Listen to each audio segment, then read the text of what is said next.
सुमंगल सुप्रभातम सभी योग के प्रेमी साधक और साधिकाओं। YCP लेवल 3 के अभ्यास क्रम के अंतर्गत आज हम जानते हैं आदर्श योग शिक्षक की मुख्य विशेषता है। सर्वप्रथम विशेषता ये हो कि उसे अपने विषय का पूर्ण ज्ञान हो और उस ज्ञान को वो पूर्ण आत्मविश्वास के साथ प्रस्तुत करने में समर्थ हो। प्रस्तुति के समय उसकी आवाज़ मधुर हो और प्रभावशाली हो और उसे हर तत्व को बातों ही बातों में या गोष्ठी रूप में सहजता के साथ अपने विद्यार्थियों को समझाने की कला अवश्य हो, जिसके अंतर्गत खास तौर पे हम जो भगवत गीता का प्रिंसिपल है युक्त आहार विहारस्य, उसे यदि समझाते हैं तो ज़रूर परिवर्तन आएगा ही।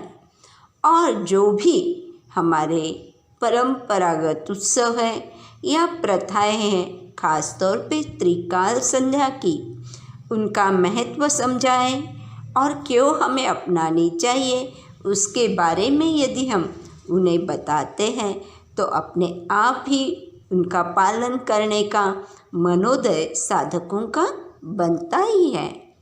और स्वयं नियमितता के साथ श्रद्धा के साथ योगाभ्यास को अपनाएं, जिससे कि अपना स्वयं का आदर्श सबके सामने प्रस्तुत हो और प्रकृति का निरीक्षण का अभ्यास के प्रति सजगता लाए, क्योंकि प्रकृति जाने अनजाने में हमें हर पल सिखाती है, जिसके कारण हम देखते हैं कि सीखने की कला भी हर एक इंसान में, हर साधक में हर पल जाग जाती है। और जैसे हमने देखा है कि योग जो है एक पराविद्या का ज्ञान है। पराविद्या यानी आत्मज्ञान की प्राप्ति।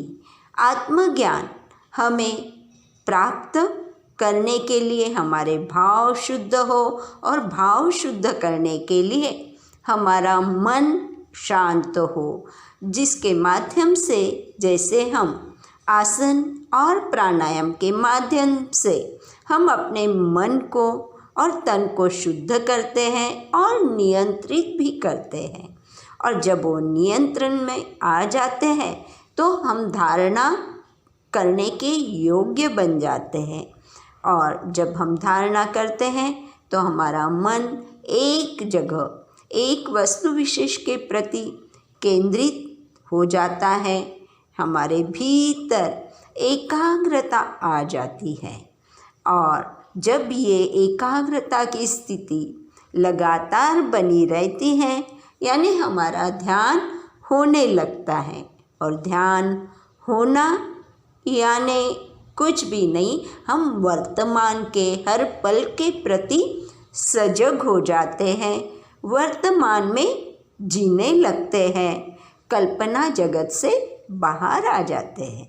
और जब हम वर्तमान में जीते हैं तो हम अपने आप ही हमारे शब्द तोल मोल के ही इस्तेमाल होते हैं, सुव्यवस्थित होते हैं, जिसके कारण हमारे कर्म भी सुनिश्चित हो जाते हैं, सुव्यवस्थित होते हैं और हमारे भीतर सहनशीलता, धैर्य और निर्णय लेने की शक्ति स्वतः जागृत होने लगती है। यानी हमारा व्यक्तिगत विकास होने लगता है। और व्यक्ति ही तो इस समाज की सबसे छोटी इकाई है, परिवार की सबसे छोटी इकाई है। तो व्यक्ति का विकास, मूल्यों का विकास योग को हम अपनाने से अपने आप ही होने लगता है। और व्यक्ति के विकास के साथ साथ परिवार का विकास स्वतः ही होने लगता है।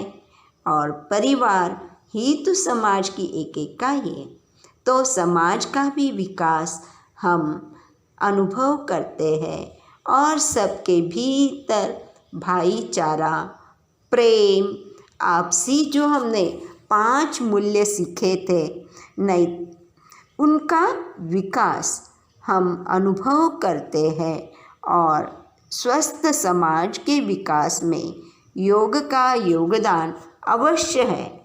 तो क्यों न हम सभी आज से ही योग को अपने जीवन में अपनाएं और अपना स्वयं का विकास करें, समाज का विकास करें और राष्ट्र विकास की ओर बढ़े।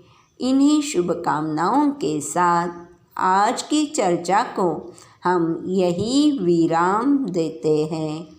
ओम शांति शांति शांति।